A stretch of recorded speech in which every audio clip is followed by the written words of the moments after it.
When the Eureka pack makes a kill, they waste nothing. At -40, bone is as hard as rock, but they need the fatty, nourishing marrow inside. A lone female approaches the carcass.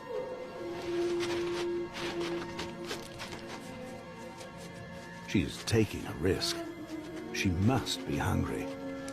The lone female doesn't know how they'll react.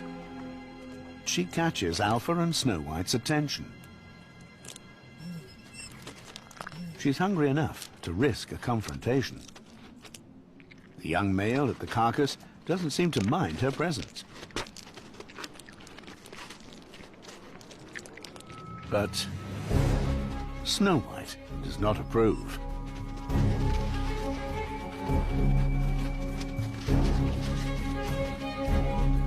Alpha joins the chase.